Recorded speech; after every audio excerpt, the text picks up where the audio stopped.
जी, तो अब रिस्क क्या है?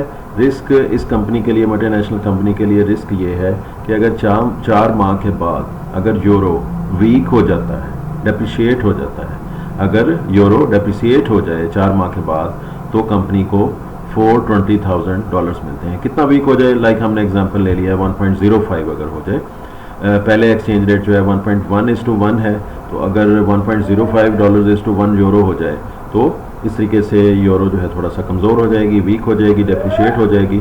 तो अगर यूरो डेप्रिशिएट हो जाए तो 1.05 के हिसाब से 400,000 मल्टीप्लाइड बाई 1.05, $420,000 बनते हैं। तो इसमें तो बहुत बड़ा लॉस है, यानी कंपनी को जो है 440,000 आज के हिसाब से मिल रहे हैं और कहाँ 420,000 मिलेंगे। तो ये एक रिस्क पैदा हो गया। इसको रिस्क को मैनेज करने के लिए कंपनी जो है वो FRA इस्तेमाल करेगी, फॉरवर्ड रेट एग्रीमेंट इस्तेमाल करेगी। तो इसमें जो है अब इसको मैं समराइज़ कर देता हूँ दोबारा से। इसका नाम क्या है? इसका नाम है सेल फॉरवर्ड और this is hedge against depreciation. अब इसमें कंपनी किस चीज़ को सेल फॉरवर्ड कर रही है? कंपनी जो है मुस्तकबिल में जो उसको 400,000 यूरोज़ मिलने हैं, उसको ये मुस्तकबिल में फ़रोख्त कर रही है। मुस्तकबिल में फ़रोख्त करने का मुआहदा आज कर रही है। मुस्तकबिल में 400,000 यूरोज़ जो उसने फ़रोख्त करने हैं, उसको वो आज ही के रेट पे फ़रोख्त कर रही है। That is called forward rate agreement. ठीक है जी। तो फॉरवर्ड रेट एग्रीमेंट्स जो हैं वो 2 तरह के हो गए। पहला को नाम दिया हमने कि this is by forward a currency. ठीक है जी। बाय फॉरवर्ड अ करेंसी जो होता है, it is hedge against appreciation होता है कि जो आपका सेलर है, दूसरी पार्टी है, उसकी करेंसी कहीं स्ट्रॉन्ग ना हो जाए, अप्रिशिएट ना हो जाए। और दूसरा केस जो भी हमने देखा, वो कंपनी जो है अपनी सेल फॉरवर्ड करेंसी करती है। तो जैसे कि अभी हमने मिसाल ली, स्कैनलॉन जो है वो अपनी करेंसी को जो भी वो उसे मिलेगी उसको मुस्तकबिल में फ़रोख्त कर देती है, सेल फॉरवर्ड कर देती है। और उसका मकसद क्या होता है?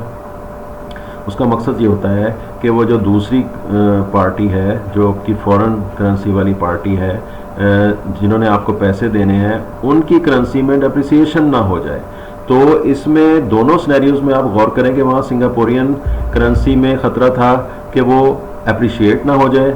यहाँ पे जो यूरो करेंसी है, फ्रेंच की जो करेंसी है यूरो, उसमें ये ख़तरा है कि कहीं वो डेप्रिसिएट ना हो जाए। हर दो सूरतों में जो US की कंपनी है वो एक रिस्क को अवॉइड करने की कोशिश कर रही है, उस ख़तरे को अवॉइड करने की कोशिश कर रही है जो कि उसको जो है वो फॉरेन करेंसी के अप एंड डाउन की वजह से पेश आ सकता है। और इन दोनों ख़तरात को, दोनों रिस्क को मैनेज करने के लिए कंपनी ने किस चीज़ का सहारा लिया? फॉरवर्ड रेट एग्रीमेंट का सहारा लिया।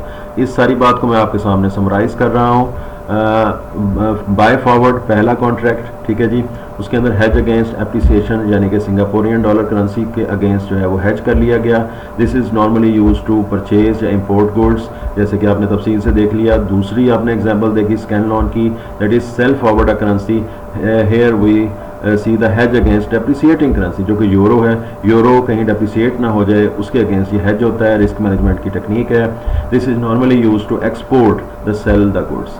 तो डियर स्टूडेंट्स, यहाँ पे मैं इस बात को ख़त्म कर रहा हूँ। आज के लिए इतना ही। इंशाल्लाह नेक्स्ट लेक्चर के अंदर हम फ्यूचर्स के बारे में बात करेंगे इंशाल्लाह।